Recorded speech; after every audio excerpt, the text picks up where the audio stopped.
Hello world! Welcome to another installment of Fractal Radio, the official vlog of the Fractal Journal, where you'll find stories, ideas, songs, novels, much more by visiting www.fractaljournal.com. Linux, that's what I'm talking about today. Wish I could be saying something more positive, but I'm not gonna be, which is why I feel the need to share something good before we move into the unpleasantness to take the edge off. System 76, which develops hardware that plays well with Linux, has had whisperings about how they're going to move away from using refurbished OEM machines to actually building stuff in-house, which is really exciting. So check out the relevant news articles and System 76 website for more of what they are and this project that I just mentioned. Now,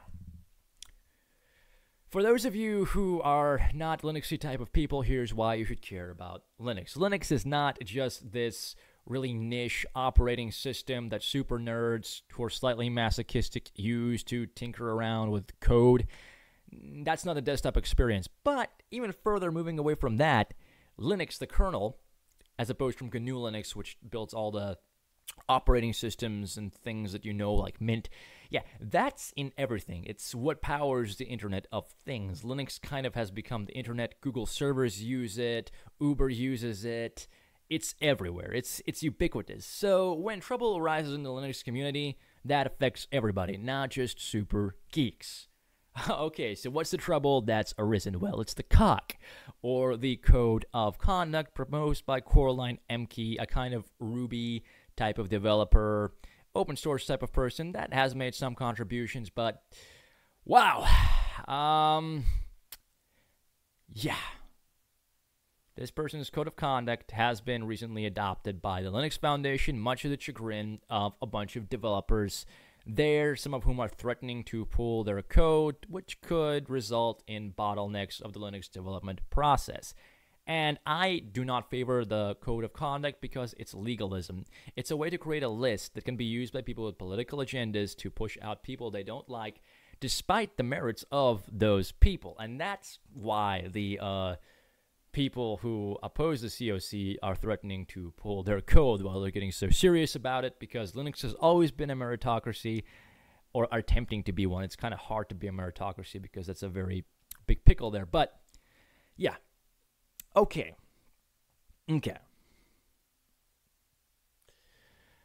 talk about some of the people promoting this. So Coraline Emke is a very social justice-y type person, and so is another main proponent called Sage Sharp, who describes themselves as a Hufflepuff and has called developer, contributor Ted So, a 50-year-old man, a rape apologist, because when he answered concerns raised at a Linux conference that somehow devolved into discussion of rape statistics, that those statistics are questionable, he was called a rape apologist, even despite the fact that he qualified that statement by saying, disregard some of the anti-feminist rhetoric in the beginning of these arguments that are made in these articles and things that he was talking about.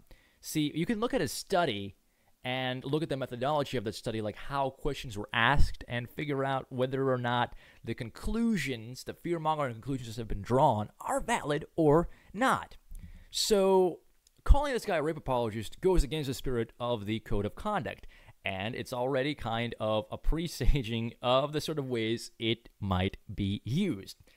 And I feel this is part of a broader and more troubling phenomenon of the Linux Foundation becoming more and more corporatized as big players like Microsoft and Google are getting aboard.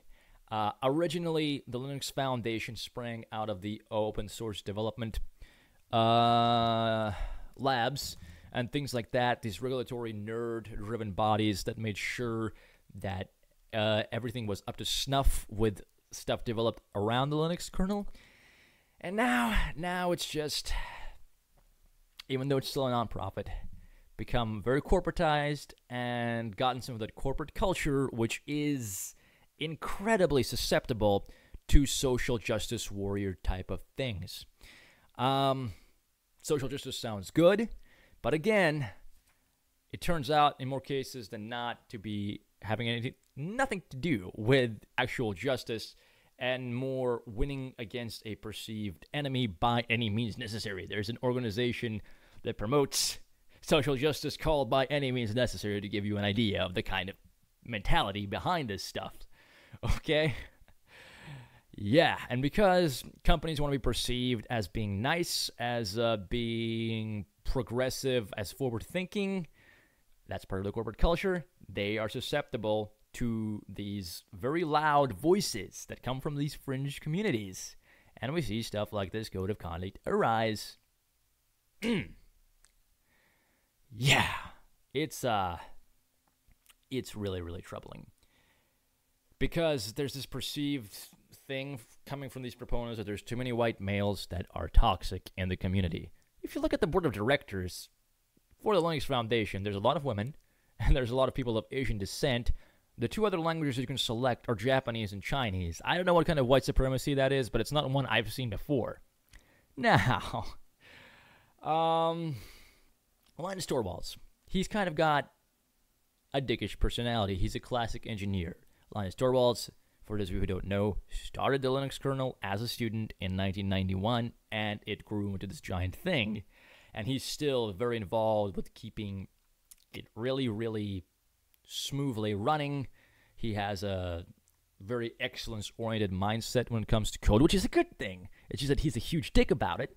So I can see why he wants to take some time off to kind of work on ways to make himself a more pleasant person to work with. But I also think it has more to do with him wanting to avoid this drama. He didn't want to have the code of conduct. He fought it because of, well, sort of kind of the reasons that I gave. And you can read his emails to understand where his problems arise. So, again, this is a subject to care deeply about, and it's part of a greater sociological phenomenon that's incredibly troublesome and causes all kinds of carnage in people's lives and the lives of organizations.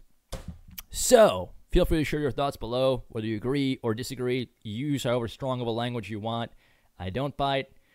I won't censor. So, well, unless you spam me with something like, my bitcoins, blah. I mean, be reasonable if it's like a Bitcoin shill. Don't promise the moon, and I'll figure out if you're lying. I'll do it. That's when I'll remove people if they're doing something shitty like that. Because I actually am for freedom and openness and discussion. Unlike people who create systems and ram them down your throat. Cheers.